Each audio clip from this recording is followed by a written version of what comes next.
In the mid-1980s, one of its fastest-rising stars was Michael J. Fox. He exploded into the popular consciousness in his role as the hyper-conservative, burgeoning teenage yuppie Alex P. Keaton in the sitcom Family Ties, and soon became the most popular actor on the show. During the run of Family Ties, Fox starred in 2 movies that caused his popularity to skyrocket. The first was a little movie called Back to the Future. You may have heard of it. Fox replaced Eric Stoltz on Back to the Future in January of 1985, and the movie was released that summer. It was a massive hit and propelled Fox's career even higher. And that success no doubt contributed to his next movie, Teen Wolf, which came out in September of that same year. Fox had actually made Teen Wolf the year before he was cast in Back to the Future.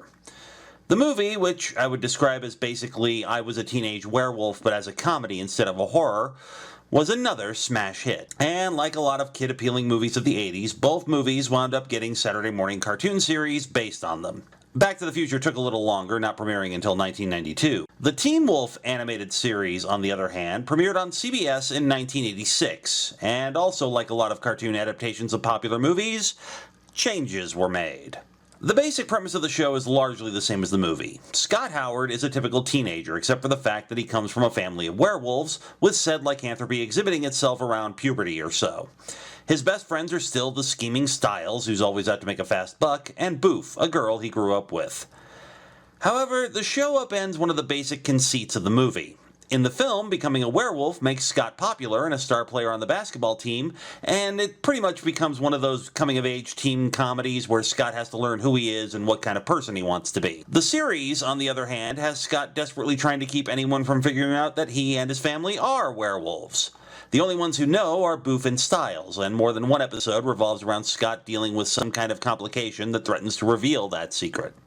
And speaking of Scott's family, the movie originally only had Scott and his dad Harold in it, played by James Hampton, who was one of the only cast members of the movie that made the jump to the cartoon. The other being Mark Holton reprising the role of Chubbs, who is a minor character in both the movies and the series. The series gives Scott a much bigger extended family, consisting of his grandparents, who are from the old country, later revealed to be, yes, Transylvania, who spent a majority of their time in werewolf form, especially Grandpa, who is almost completely uncontrollable. Scott also gets a little sister named Lupe, who hasn't yet expressed any signs of being a werewolf, as she's only 7, but there's nothing she's looking forward to more. Other relatives are known to exist, as there's a family reunion in one episode, and Scott's cousin Todd, the lead character from the sequel, Teen Wolf 2, shows up in the final episode of the second season, although the character is substantially different from the movie's version of Todd. The setting of the series is changed from the film as well. The show is set in the town of Wolverton, which apparently has a long history of local myths and legends about werewolves being in the area, to the point that just about every major business and local landmark is werewolf-themed. Additionally, Scott gets a recurring nemesis in the form of Mick, your stereotypical jock-bully archetype that you've seen 1,000 times before, which, honestly, is one of the many flaws this show has. The majority of the stories are just not good, and frequently Scott's personality is rewritten to fit whatever the plot needs. In some episodes, he's ashamed and embarrassed that he turns into a werewolf. In others, he's offended by the usual depictions of werewolves in movies and TV, and frequently hatches some harebrained scheme to put a stop to whatever has his hackles up. Mayor Marconi, I can't believe you're letting these Hollywood people use the noble breed of werewolves? It's just a horror movie, Scott. Show me some werewolves who are going to object. Come on, Boof, we have dinner guests. You're welcome to come too, Scott. No, thank you. I'd rather eat with my own kind. And he is whiny. No matter what's happening in an episode, he comes off as petulant, self-centered, and generally just annoying. Which isn't necessarily bad, he is a teenager after all, but the way he's written and performed by Townsend Coleman doesn't make you want to root for him or even like him all that much. Of course, the other characters that made the jump from the movie don't fare much better. In the movie, Boof was the supportive, intelligent girl next door who naturally became Scott's love interest. In the series, she is, quite frankly, an idiot, and most of the time the show doesn't seem to know what to do with her, which is probably why they set things up in the series so she's the mayor's daughter as a way of expanding the story possibilities. And if you thought Styles was sleazy in the movie, oh boy do they jack it up to 11 in the series. Everything Styles does is related to how much money he can make from it, even to the point of making you wonder why Scott continues to be friends with him rather than murdering him outright. Which seems to be something Styles also wonders, given some of his reactions when Scott's on the verge of wolfing out thanks to his antics. What do you think? Tacky, Styles. Very tacky. Here, try it on. No way! Come on, Scott. These go for $12.95 a piece. Never mind. It was a bad idea. Bad idea. Which isn't to say all the writing is bad. While there's several standard cartoon series plots where you ask yourself what the hell this all has to do with werewolves, the show is at its best when it just leans into the inherent weirdness that having a werewolf as a lead character gives you. A werewolf hunter comes to town right as Grandpa is out in the woods hunting a wild turkey. The whole family goes to Transylvania when a distant relative leaves them a castle, and the villagers are immediately hostile to them, causing the family to think they're about to get the old torches and pitchforks routine. Except it turns out the real reason the villagers are jittery is because they're all werewolves too. Scott becomes enamored with a late-night horror movie hostess with a werewolf gimmick and kind of stupidly assumes she is a werewolf and goes out of his way to meet her in person. Now, that particular episode does seem to drop hints that Shayna the she-wolf might actually be a werewolf herself, but it's never confirmed.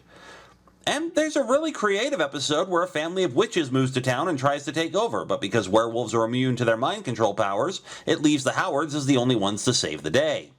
But as we all know, even the best writing for a cartoon can be undone by terrible animation, and Teen Wolf has some of the worst animation I've ever seen from this era.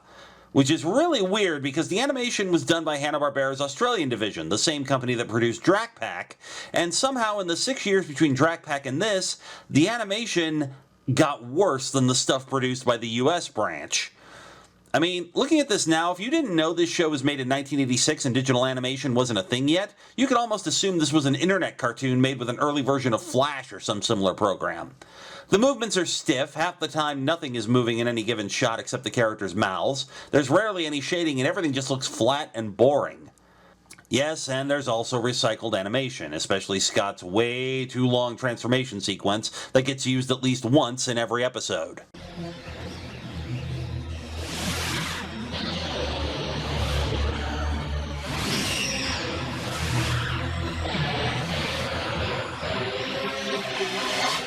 "14 seconds is too long for a 22-minute cartoon." And I say 22 minutes, even though each episode clocks in at around 24, is because this show has a closing credits sequence that runs about 1:20, and the actual credits don't start until 30 seconds in. Surprisingly, this show actually lasted 2 seasons, totaling 21 episodes. Technically it lasted 3 seasons, but CBS just elected to rerun the existing episodes for the 3rd season rather than order new ones.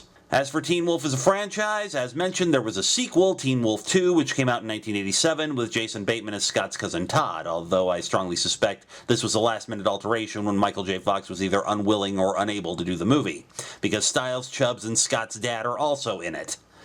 And of course, in 2011, MTV did another Teen Wolf TV series, which reworked the concept so it fit in with other teen dramas at the time like Buffy, Supernatural, and The Vampire Diaries.